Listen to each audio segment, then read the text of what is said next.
Magkaigsunan, matag karunugon niya, makadawat kami o inyong mga pangutana. Happy Vespers meeting Tibok na kalibot. Atong tulmanon oras sa atong Padaran ko silang issue na walay kalabutan sa Diyos. Magdisidir na ganita nga mo serbisyo sa atong Ginoo. Ang yawa, mangita o pamagi, mo-offer na mura-mura po ug iya sa Diyos. ang inahan kanya aligaran ang napulog sa mga anak. Ako kalimutan tiyon sa Ginoo. Nga ang tanang mga kalisod iyang isukli.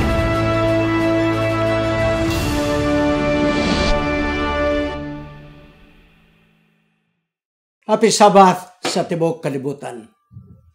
Ang atong S&S Media Ministry, Cagayan de City, makigkaubang kaninyo nining atong divine service karong adlawng igpapahulay. Sa pagsugod, magampo kita. Salamat o Diyos sa kaalam nga imong gihatag kanamo. Nga mga tagna nga gisulat sa imong mga anak sa unang mga panahon. Kini nagahatod ka namo sa pagsabot nga dul na ang among kapanahunan sa mga paghitabo nga gikatagna nga nagatudlo paingon sa ikaduhang pagbalik sa among Ginoong Hesus. O balang Espiritu, mukunsad ikaw sa tibugnaong sa yuta aron kaming tanan nga nagapaminaw sa imong mga pulong mining takna muthop sa among kasing-kasing ang imong mga pulong pagkapangandam kami sa pagbalik ni Hesus. Kining tanan among pagadawaton sa ngalan ni Hesus manluluwas. Amen. Igsoon, hapit na matapos ang atong 7 ka trumpeta. Okay? Dito na ta sa ikaunom, pero wa mo sunod ang ikapito kay na igitawag o saman interlude. Ang karong bag-o igsoon sa atong lison sa kang Marcos gitawag kinig sandwich story. Diba? So karon igsoon moadto kita nining interlude. Ano ya? Ang duha ka mga saksi sa pinadayag. Atong tan-awon mga kaigsuonan. Ngano nga importante man gyud nga gi-interlude man, di sandwich story man, mga kaigsuonan. Ang atong teksto atong pagdadon sa pinadayag 11:3. Kaya akong gikatudlo ang duha ka mga saksi. Ang akong duha ka mga saksi nga sila magapanagna sa 1260 ka mga adlaw nga magabisti sila sa pagpasakit nga maong pagbisti. Pinadayag 11:3. Ang mga saksi magabisti sa pagpasakit og sila magatagna sa 1260 ka mga adlaw. Ang pinadayag 11:3 ug 14 mo kini ang panapos sa interlude. Taliwala sa ikaunom nga trumpita ug ikapito nga trumpita. Mo na ang pagtapos sa interlude.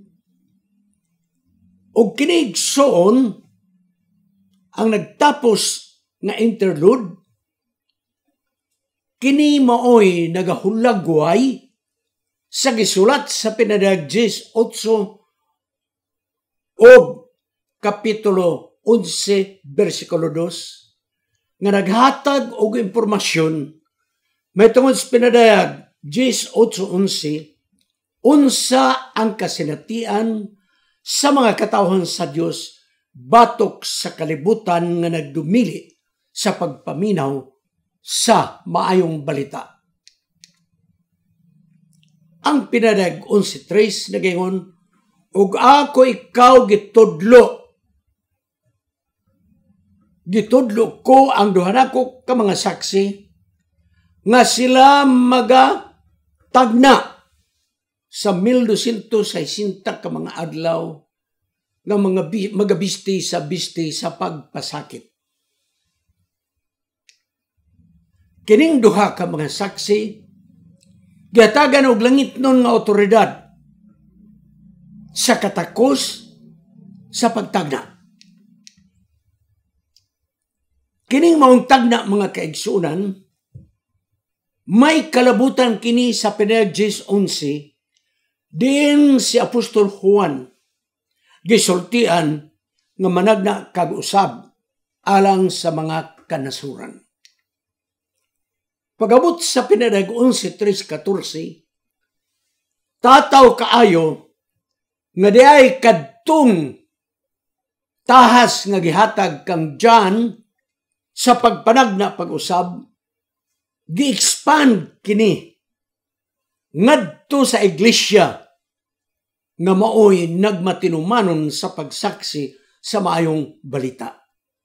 So dili lang kutob kang John the Apostle ang sugo nga ikaw managna pag-usab, kung dili kadto gi-expand ngadto sa iglesia nga din ang mga kataon sa Dios na diha nga nagmatinud-anon sa pagsaksi sa maayong balita. Mga kaigsunan, kadtong maong pananaon nga nakita ni John, nga adunay duha ka mga olibo nga kahoy, nagatudlo kini sa pananaw ni Zacarias, nga adunay duha ka mga dinihog nga nagatimdog atubangan sa Ginoo sa tibok nga kalibutan, sa Sakaraya 4:14. So kini di ang duha ka olibo nga nagatindog. Konektado kini sa duha nga gidihog mga kaigsunan sa pananaw ni Zacariah. O kinsa man kadtong gidihog sa pananaw ni Zacariah nga mao'y nagsaksi ni atong panahona, mao si Joshua o si Zerubbabel. Si Joshua mao ang saserdote o si Zerubbabel mao ang gobernador nga nagrepresentar mga kaigsunan sa purpula nga bisti harianon. Nga kining duha, si Joshua ug Zerubbabel, adunay kalabutan sa pananaw nga gihatag nga ang templo sa Jerusalem pagatukoron pag-usab. Sakaraya chapter 4 verse 6. Busa kining duha ka mga saksi, si Joshua o si Zerubbabel, gitahasan sa pag-restore sa templo sa Jerusalem. O kung atong basahon ang Pinayag 11:1 paingon sa 3, nagahisgot kini igsoon sa templo nga iga-restore usab pinaagi sa pananahon ni John. Kining mga saksi gigamit sa balang espiritu nga nagdala sa mayong balita nga ipakaylap ang balita sa tibok nga kalibutan. Og ang mensahe na sentro sa tema sa pagpasiguli sa langit nun nga sanktuaryo og sa gugma sa Dios, ingon nga mao ang nagapalihok sa tibok nga kalibutan. So ang mensahe sa duha ka mga saksi sa pinadayag na sentro sa restoration, pagpasiguli sa mensahe sa sanktuaryo. Taliwala sa mapait nga kaagi, mga pagdaog-daog, mga pagpanglutos nga nahigian, sa mga nagasaksi sa atong Ginoo, kining duha ka mga saksi, wala ni biyae nga walay gahom og malaglag, wala. Kay ang Dios may saad, nining duha ka mga saksi, nga adunay kasiguruan og nga sila makalahutay. Tanawa ang teksto. Alang kini sa duha ka mga saksi, Pinayag 11:5, bisag kinsa nga magasakit kanila, adunay kalayon nga bubo gikan sa baba nga mao'y magalamoy sa ilang mga kaaway, ug bisag kinsa nga magasakit kanila, kini mo'y kalaglagan sa ilang kamatayon. So adunay proteksyon mga kaigsunan ni ining duha ka mga saksi. Paabot lang mo kay ato nang i-identify kinsa ning duha ka mga saksi. Ug mabalik nato sa una nga si Elijah mga kaigsunan katong ingon mugula ang kalay. Kalayo gikan sa baba. May natabo mga kaigsunan. Ikaduhang hari 1:9-14 nga nangayo si Elijah sa kalayo nga lamyon ang mga sundalo nga naglibot kaniya nga gipadala ni Hari Ahazia aron nga siya pagadakpon o gibobo ang kalayo batok sa mga sundalo. O kiniusab na gadala ka nato sa pananaw ni Jeremiah nga giingon sa Jeremiah 5:14 nga baba ni Jeremiah nagalamoy sa mga tao na nakigbatok o walay pagtuo o agyang baba na himong kalayo. So dahil igsoon gibasihan sa pananaw ni John nga ang duha ka mga saksi kung kinsa ang magadagmal may kalayong nga mugula sa baba gikan sa duha ka mga saksi. O kining duha ka mga saksi adunay gahom sa pagtakop sa kalangitan aron di makaulan sa pipila ka mga adlaw pinaagi sa ilang pagtagna. In relation na ini mga kaigsunan, si Elijah nag-declare sa iyang panahon nga ang Diyos magapugong sulod sa tulok katuig ug tunga nga walay ulan tungod sa inyong pagsupak sa balaod sa Diyos. Busa na tabo ang makaglilisang ug mangilad nga tinginit sa panahon ni Elijah. Kaiya na ning gitagna diha kang hari Ahab o ng hari 17:1. So walay ulan. So kiniigsoon pag-ingon nga ang duha ka saksi may katakos nga dili mo paulan. Kiniigsoon ni balik sa panghitabo ni Elijah nga walay ulan nga nahitabo sa Israel. Busa ang duha ka mga saksi adunay otoridad nga ang tubig mahimong dugo o adunay hampak nga moabot sa yuta. Kinigson in relasyon gihapon ni sa hampak didto sa Ehipto nga ang tubig nahimong dugo sa diha nga si Paraon nagdumili sa pag-release sa mga Israelhanon. Exodo Kapitulo 7 pengon sa 11. Kiniigsoon nga sinultian nga nagalagway sa duha ka mga saksi nagapakita unsang ilang bulhaton o ilang kalihukan nga ang ilang pagsaksi naga simbolo ni adtong duha ka mga saksi nga gidihog sa pananaon ni Zechariah nga mao si Joshua ug si Zerubbabel nga sila mo'y gitugahan nga ang Jerusalem, templo, matukod pag-usab. Apan kining duha ka mga saksi mga kaigsunan, ang padanahon mahitungod sa templo nga i-restore, dili ang templo sa Jerusalem, kung dili mga kaigsunan, ang langit nun nga sanktuaryo, kinahanglan, masabtan sa mga katawhan, kung dadon na ang mensahe pinaagi nining duha ka mga saksi. Dayon kining duha ka mga saksi may papel nga ilang nabuhat sama sa gibuhat ni Moses o ni Elijah nga didto sa bukid sa pagkabalhin nakita si Elijah o si Moses. Gani ang Malakas 4:5-6 nagaingon nga si Elijah mubalik sa dili pa mo balik si Jesus. Apan dili diay si Elijah per se, kung dili ang iyang mensahe sa paghinulsol mooy ipasiguri.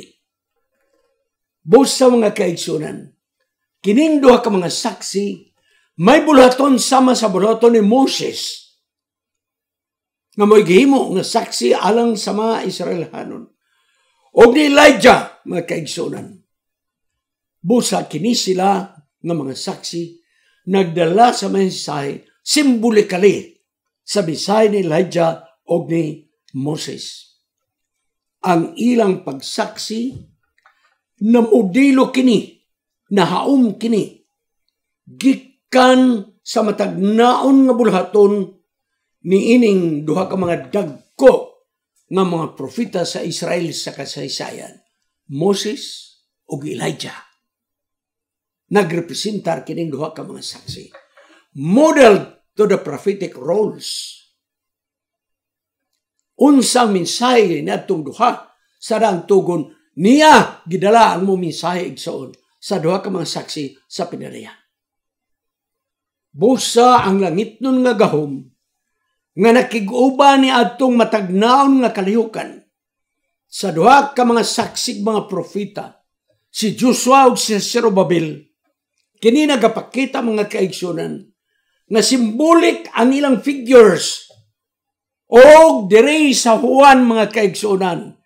Ang duha ka mga saksi is a symbolic sa gitrabaho ni Joshua ug ni Zerubbabel ang pag-restore sa sanctuary sa Jerusalem. Ang pinadaig-unsi nagapakita nga di ay kini mga simbolo lamang sila, duha ka saksi. Nagpakita nga sila simbolo either sa Bible nga maong pulong sa Dios or sa mga katawhan sa Dios. So igsoon ang gitawag nga duha ka mga saksi sa pinadaig-unsi, ma-apply nato sa pulong sa Dios nga maong Biblia o sa mga katawhan sa Dios nga nagatuman kaniya. Either ana ang duha ka saksi, pwede ang pulong sa Dios mo nahimong saksi, pwede ang mga katawhan sa Dios mo'y mahimong saksi. Busa kining pinadaig-unsi mga kaigsunan, mas mo incline kita ng duha ka mga saksi, mga katawhan kini sa Dios nga nasakop sa harianong nga nasod o balaan nga saserdote. Duha ang gidala ni ining mga saksi, the royal priesthood. Pinadaig 1:6, pinadaig 5:10. Ang ilang gisaksi mga kaigsunan, mubalik kini sa paghatag og tahas ni Hesus sa iyang mga tinunan. Marcos 6:7, Lucas 10:1, gipadala ni Hesus ang iyang mga saksi tagduha-duha mga kaigsunan. Direksyon, dunay connection sa duha ka mga saksi. Kay si Hesus nagpadala sa iyang matinunanan 2 by 2, by 2 mga kaigsunan. Tagduha-duha, gipadala. Gani sa daang tugon. Kung adunay kay saksi, kinahanglan duha o 3 ka mga saksi. Ngang ilang sinultian, managkatakdo, musuport sa usag-usa. Kay kung usarang nakakita, di na dawaton sa Old Testament sa paghusay. Apang kinahanglan duha ka mga saksi. So igsundo na kini hulagway nining duha ka saksi nga naa sa pinadaig-unsi.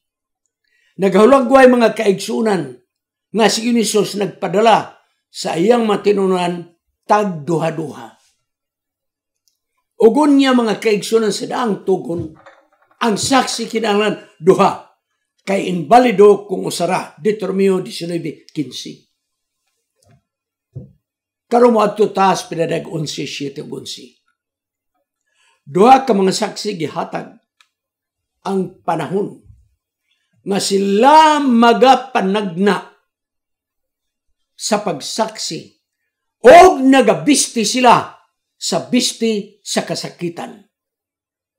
Sulod sa 1260 ka mga adlaw. Nagpasabot mga kaigsunan nga kining mga saksi nga mga katawhan sa Dios nga nagdala sa mensahe mga kaigsunan magagi og kalisdanan, sackcloth, bisti sa pagsakit mga kaigsunan. Ug na yung pinarayag 11 sitog 11 sa panahon nga kini pagasakiton ang duha ka mga saksi, mugula ang mananap nga mabangis gikan sa kahiladman nga dili matugkad og makigubat kanila og magadaog og magapatay kanila. Adunay gahom igsoon nga mugwa gikan sa gahong nga walay kinutuban.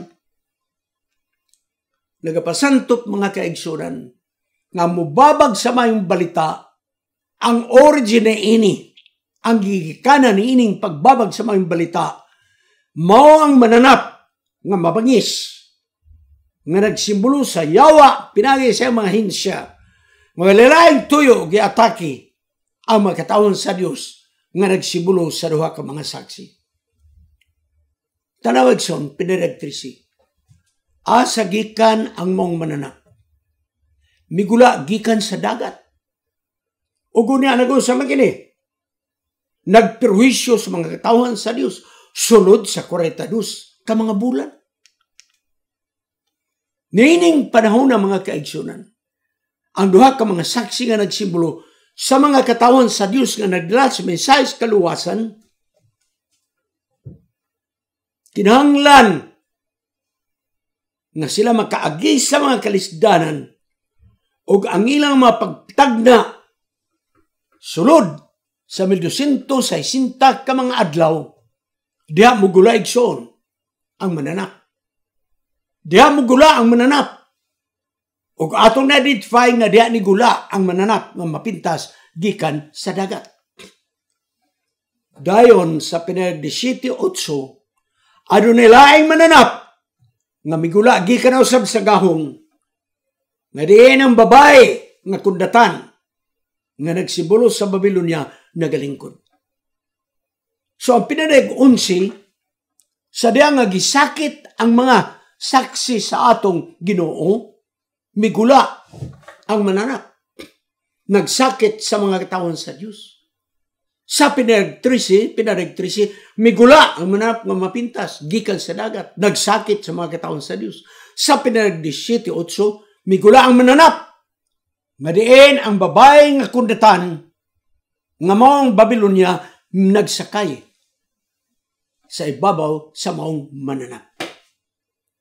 Sigsoon, kining mananap nga nagula gikan sa daw dili matugkad nga kahiladman, nagsimbolo kini sa gahom sa yawa. Nga walaing tuyo mga pakigbatok sa mga saksi. Panghasion, panglutuson, kay ang nagpaluyo no ini, mao man ang yawa nga migula gikan sa kahiladman. So niabot ang punto nga duha ka mga saksi nagbuyod nga patay. Nasa dalan sa dako nga syudad nga gitawag Sodom o Egypt. Mao na igsoon atong ayuhon ni kay nganong nibalik man ning Sodom ug Egypt. Ang Sodoma mga kaigsoon nagsimbolo sa iyang pagkadautan o immoralidad. Genesis 18:30-31. Genesis 19:4-11. Ug ang Ehipto nagasimbolo sa nasod nga walay pagtuo sa Dios. Puno sa garbo. Puno sa pagsalig sa kaugalingon. Exodo 5:2. So igsoon dili kini literal nga Egypt o Sodom, kung dili nagrepresentar lamang kini nga ang nagpersecute sa mga saksi sama sa kadautan sa Sodom o sa Ehipto. So dili kini geographical places per se, apan ang ilang abilidad sa pagkadautan nagasimbolo sa Sodoma o sa Ehipto. O ang ilang mga patay nga lawas nagbuyod sa dalan sa dakong syudad. That is symbolically called Sodom and Egypt. Kita mo na igsoon. Asa nagbuyod ang mga saksi? Naa sa kadalanan sa syudad Symbolically, Egypt o Sodom. Nga gani, kini nga mga syudad may responsable sa paglansang kang Hesus. So, ang attitude o batasan nining syudad sa Sodom ug Ehipto, mo ni ang attitude mga kaigsuunan nga nasugatan sa mga saksi nga nagdala sa mensahe. O kini igsoon nga attitude symbolically sa mong syudad, mo ni ang naghatod sa paglansang kang Hesus. Pinadayag 11:8. Uni ato ning ayuhon yung pagbasa kay daghang simbolo igsoon ang mao nga kapitulo 11 sa pinadayag. Busa igsoon ang Sodoma o Ehipto mga simbolo kini nga diin si Jesus didto gilansang. Ang kadautan sa Sodoma, ang pagkagarbuso igsoon sa Ehipto, mo'y nakapalansang kang Hesus sa Kalbaryo sa krus.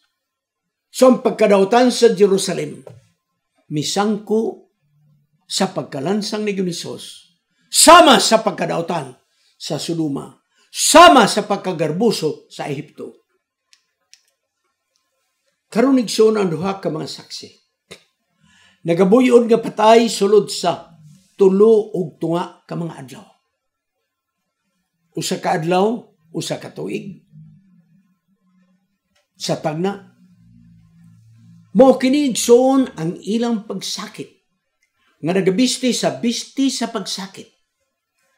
Og kining 3 ug 2 igsoon ka adlaw, mao sa kini ang panahon nga si Hesus dinhi sa yuta nagministeryo sulod sa 3 ka tuig ug 2. So ang witnessing ni Jesus mga kaigsuonan nga 3 ka tuig ug 2, aduna kini koneksyon niining mga saksi, mga katawan sa Dios nga nagbuyod sa dalan sulod sa 3 ka tuig ug 2. Ug unya napabayaan kini didto sa kadalanan sa dakong syudad, samtang ang mga katawan, mga tribo, mga sinultian ug mga kanasuran nagmanipayon sa ilang nga dunot nga mga lawas o nagdumili kining mga tao nga ilubong kining maong mga saksi. Unsa may buti pasabot ninyo the people and tribes, tongue and people and nation. Usa kini kasinultian sa balang kasulatan. People, tongue, and nation is an expression that alluded to the wicked people. So nahihisgot igsoon sa pinadayag, mga katawhan, mga sinultian, mga kanasuran, simbolo kini sa mga katawhan nga mga dautan. Busa mga katawhan sa Dios nga mong saksi. Sa kanunay makaagi o mapait nga mga kasingatian sa kinabuhi. Og ilang masugatan ang pagsalikway sa kalibutan, pagbiay-biay kanila. Kanila nga nagapuyo sa yuta, nalipay sila sa mga lawas, sa mga saksi nga nagbuyod. Hilabi na lang kahugyaw, naghinatagay sila og mga gasa, meaning to say so, ang mga taong dautan nag-celebrate nga ang pulong sa Diyos ilang nababagan. Nga ang mga pulong sa Diyos nga gidala sa matinud-anon nga mga Kristohanon ilang napapatay. Nagselebrar sila tungod kay kining maong mga saksi, mga kaigsunan. Maoy gibabagan sa mga tao nga dautan nga nagapuyo sa yuta. Ngano man nga gitawag man nga katong nagpuyo sa yuta ginasakit sila. Ngano? Tungod kay ang maayong balita mo'y naka-mentally tortured nila. Ang maayong balita mo'y nakapasakit sa ilang pagbati, mga kaigsunan. Ang maayong balita nga gidala sa mga saksi mo'y nakapasakit sa ilang nga konsensya. Sama pananglit kang Elijah. Tanawara. Pagtagbo nila ni Ahab, Nag-ingon si Ihab, ikaw ba ang nagsamok-samok sa Israel? The troubler of Israel, 1 Kings 18:17. Nakahasol, nakasamok ang minsay ngadto sa mga katawhan, mga kaigsunan. So ang pinareg 11 Penos 13. Ang gininhawa sa kinabuhi gikan sa Dios misulod kanila, mga kaigsunan, nga mga saksi nga nagbuyod nga patay. O kunya mitindog sila unsa man ang ipasabot niya na. Ang misaig son sa tanaw sa taong dautan patay. Kaya gipamatay ang mga tindudanong mga Christians. Gipagsunog ang bulang kasulatan sa ilang tanaw, patay. Panang Diyos mahiyop o gininhawa niining mga saksi. Kining huyop nga gininhawa, mubalik kita sa Genesis 2:7. Nagihuypan sa Diyos gininhawa o ang kalag na himong may kinabuhi. So igsoon ang daw patay nga mga tao. Daw patay nga kalihukan, per se. Ang kalihukan nga nagsaksi. Gitanaw sa taong marutan patay na wana. 1260 kamatoy guwana. Apang gihuypan sa Ginoo gininhawa ang maayong balita. Ug onya mga kaigsunan, kini sila givindicate sa atong Diyos. Symbolically sa sila gibanaw. Kaya nagyon ang pananaw ni Juan o ang duha ka mga saksi gibanaw. Muna ang panahon igsoon nga givindicate ang duha ka mga saksi. Ug unya may paabaw kanila. Igsoon 1260 kamatuig patay ang mga saksi. Gidawdaog, gisunog. Apang gihuypan sa gininhawa sa Dios ang mayong balita. Wala mamatay ang mayong balita, mga kaigsunan. Munang gamiton nako ang sinultian ni Dr. Desmond Ford. Matod pa ni Dr. Desmond Ford, righteous may be knocked down, but not knocked out. Tipigi kininyo nga sinultihan. Righteous may be knocked down, but not knocked out. Pwede matumba ang boxer, pero pag ihap sa napulo, makabakod. Lain ang knock-out kay pagkatumba niyo na maulian.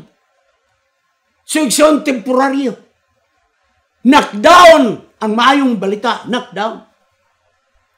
Ang duha ka mga saksi nga gisimbuluhan sa makatawan sa Dios nga nagdala sa mayong balita, knockdown, knockdown. 1,260 years, knockdown. Apang gihuypan sa Dios sa iyang gininhawa, nabuhay igsoon ang mayong balita.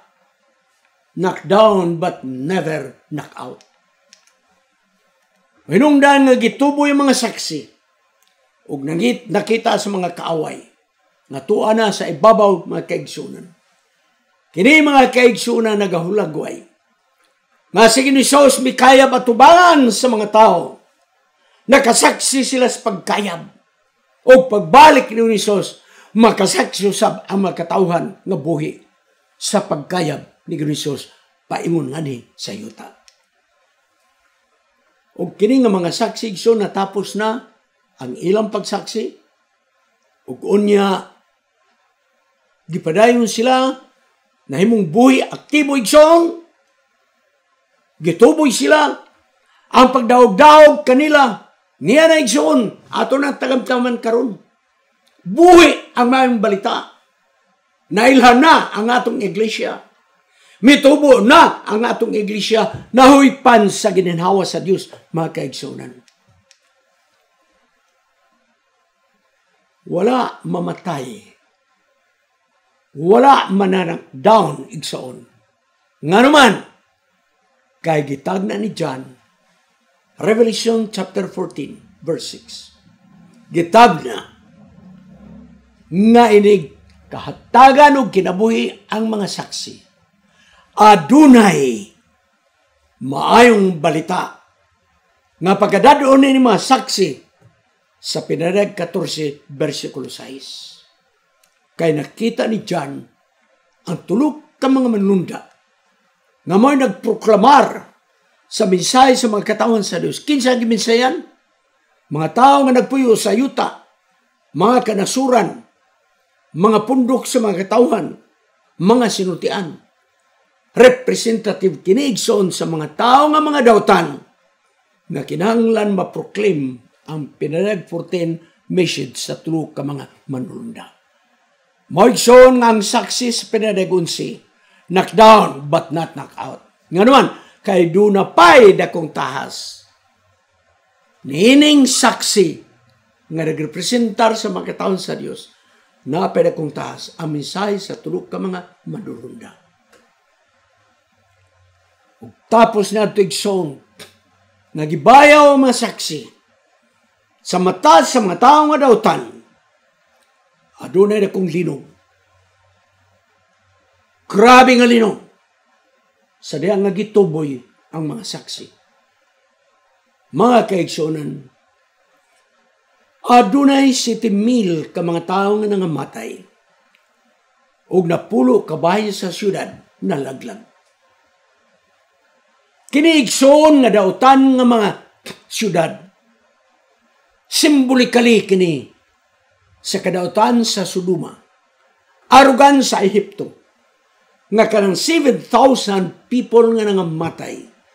Figure ka na, figuratively, symbolic ka na sa mga tao nga dautan nga nangamatay nga walay paglaom sa mayong balita.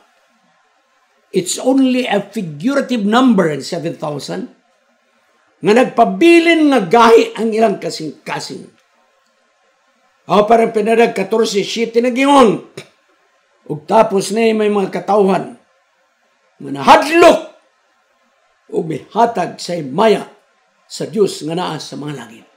Igsoon, tapos ikawali ang mensahe sa tulo ka manlunda sa Revelation chapter 14. Maabot ang panahon nga kini mga tao nga wala magtagad sa mayong balita, mabot kanila ang matinud. Anon nga paghinulsol? Mao kini ang tininuod nga paghinulsol. Tubag sa mensahe sa unang manlunda sa pinarag 14:7. Kini nagasugyot mga kaigsunan nga ang saksi nga nagsimbolo sa mga katawhan sa Dios sa pinarag 11:11 pa sa 13. Mao kini ang pagsulti, pagwali sa walay katapusan nga mayong balita nga gidala sa manlunda sa pinarag 14. So tataw mga kaigsunan kayo nga ang saksi sa pinarag 11 nagproklamar sa maayong balita pinaagi sa iglesia. Sigsoon ang mga saksi, gitawag duha ka mga saksi, nagrepresentar kini sa atong iglesia. Ang kasaysayan sa kalibutan doon na nga matapos mga kaigsunan. Ang mayong balita sa makusganon igasulti na. O ka mga tao nagkakadaghanas pagdawat sa mayong balita. Pinarag 11:14, natapos na ang interlude. Sa duha ka trumpita, ikaunom o ikapito ka trumpita, natapos na ang interlude. Ang maong kasaysayan sa mong saksi, mga kaigsoon. Kay may gibilin igsoon nga komisyon sa mga katawhan sa Dios. Kay nagingon ng Diyos kang dyan, you prophesy again. Prophesy again. Ug unya ang pinarag 11:1-14 igsoon. Ang mga saksi mo'y nagdala sa mensahe. Gikan kang dyan, prophesy again. Paingon ngadto sa mga katawhan sa Dios nga mong iglesia. Mo'ng nagdala sa mensahe sa kaluwasan, mga kaigsunan. Busang pinarag 11:3-13. Kasinatian sa mga katawhan sa Dios nga nag-agi sa mapait nga ilang kasinatian sa kinabuhi tungod sa ilang pagproklamar sa mayong balita. Igsoon, ang maayong balita ang nagidala niining do ka mga saksi sa pinadayag-unsi igsoon. Mao kining balita nga naa sa pinadayag-unsi unog dos, the restoration of the sanctuary message. So ang gidala dayag igsoon, pagkatapos na gingon ang Dios, prophesy again. O kunya ang nag-prophesy mga kaigsoon, ang duha ka mga saksi sa pinadayag-unsi. O ang ilang gidala igsoon, prophesy again, is the restoration, the sanctuary message, according to Revelation chapter 11 verses 1 and 2. So igsoon, ang katapusan ng mayong balita mo, na mapasiguli ang mensahe sa sanktuaryo. Kaysa pinadayag-unsi 1:3, nakita ang sanktuaryo, nakita ang altar, nakita ang mga magsisimba. Igsoon, ang gidala nga mensahe balikon ako sa mga saksi sa pinadayag-unsi, mong mensahe nga adunay restoration sa sanctuary sa langit. Kay ang pagpasiguli sa mensahe sa sanctuaryo, mao kini ang nag-vindicate sa atong Dios. Mawala niya daog-dauga ang kalibutan. Wala niya daog-dauga si Satanas. Apan ang maong sanctuary message, mao kini ang pag-restore sa rulership ni Jesus nag-establish dito sa templo sa Dios sa langit. O kining pagpasiguli sa sanktuaryo na mensahe sa mayong balita, mao kini ang pagpadako o pagpalapad ng atong kaluwasan na alamang sa dugo ni Hesus. Ang atong pagkamatarong na alamang sa dugo ni Hesus. O kiniigson nga ministry gikan sa yuta niabot sa langit nga siya nagtasiguli sa kalibutan nga nawala. Igsoon, ang pagpasiguli sa mensahe sa sanktuaryo, nagapreparar sa mga katawan sa Diyos sa katapusang mga adlaw. Nagapakita mga kaigsunan nga mayong balita na adya ang mensahe sa sanktuaryo. Prophesy again. Sanctuary message. Tungod kay niadtong panahon ng mga kaigsunan, nakaagi sila sa mapait nga kapakyasan. Kaya nagtuo sila nga si Jesus bobalik October 22, 1844. Mapait nga kasinatian. Apan ang Ginoong Diyos, prophesy again. Ug unya ang pinadayag-unsi, prophesy again. Girestore ang mensahe sa sanktuaryo sa langit. Mga kaigsunan, ang mga saksi karon ikaw ako, nagdala sa mensahe sa kaluwasan, nga atong gitudlo sa mga tao, nga si Jesus pagsaka sa langit, miadto sa sanktuaryo sa langit. Nakigatubang sa atong amahan. Siya mo'y nagakontinue sa iyang pagpasiguli sa kaliwatan. Paghinlo igsoon. The final cleansing dito buhaton sa sanktuaryo sa langit.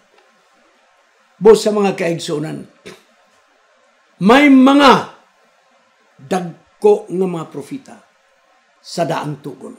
Si Moses o si Elias. Duha ka mga dagkong propeta. Dayon sa panahon nga gipabalik ang mga Israelan gikan sa pagkabihag, may duha na usab ka mga dagkong propeta. Si Joshua o si Zerubbabel.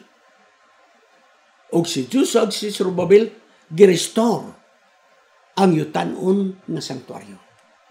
O kining duha ka mga saksi nga gidala sa atong iglesia. Mo kining nagpabalik sa pagtulunan nga dunay sanktuaryo sa langit. Nga si Jesus nagbuhat alang sa kapaselohan sa atong sala. Nga bisan pa man ang kaaway sa Dios maghasi sa iyang mga katawhan, sa mga katawhan sa Dios. Magsulay pagpahilom sa mga saksi. Apan di na nimhilom. Kaya natagan ang kinabuhi. Sulod sa 260 tagamatuig nagabuyod nga daw patay. Apan gihuipan sa gininhawa. Karon buhi ang mensahe. Ikaw ka kumoy nagdala ng misay mga kaigsunan. Na atong gidala misay sa kaluwasan. Ugunya sa diya nga atong ikawali. Nga dunay sanktuaryo sa langit. Nga nagsugod na ang adlaw sa paghukom. Mudan ang igsoon ng kahayag sa kalibutan. Mulukop ang katapusan nato nga pagbinsay. Magadanag sa tibok nga kalibutan. Ug ang himaya sa mayong balita. Bation sa tibok naong sa yuta. Ano yung igsoon ang pinadag 18:1? After this I saw another angel coming down from heaven, having great authority, and the earth was made bright with his glory. Adunay may saigson sa manulunda, nga naraw gikan sa langit. Hugon niya ang mga misay midanag sa tibok nga kalibutan, pinadag 18:1. Ni aksyon na kinig pagkapalong. 1260 ka mga tuig. Buyod nga daw patay. Apag gihuipan sa kaum sa Dios na buhi. Mga gidala kini sa atong iglesia igsoon ang misay sa kaluwasan. Yes, akong balikon alang sa pagtapos. Ang gisulti ni Dr. Dismondford. Ako magayungon kaninyo sa pagkatinod. Ang matarong matumba, apan dili mulukapa. The righteous may be knocked down, but not knocked out. Buhi ang pulong sa Diyos. Niya ka na to. Ug di na kini mapalong. Kay gihuy pa na sa gininhawa sa Diyos. Ang maayong balita, dini kanimo ug kanako. Pagabutas pagtapos. Salamat to Diyos ng tahas dining iglesia. Walay makababag nini. Kaya mo nang gihuypan sa imong gininhawa. Buhi na ang maayong balita. Magadanag na kini nga mahimayaon. Tabangan mo nga ang tibok iglesia magalihok. Sa pagdala ng misayas kaluwasan ngadto sa mga katawan. Magadanag ang himaya ni Jesus. Hangtod siyang pagbalik. Sa ngalan ni Jesus manluluwas. Amen. Kining inyong higala, si Pastor Wendell Munggaya Serrano, nga inyong igsoon usab, magkapadasig sa matag sa kaninyo sa pag-like, pag-share, labaw sa tanan sa pag-subscribe sa atong YouTube channel ng pangalan Wendell Munggaya Serrano ug ayaw kalimot sa pag-click sa notification bell hangtod sa sunod nga higayon magkita na usab kita.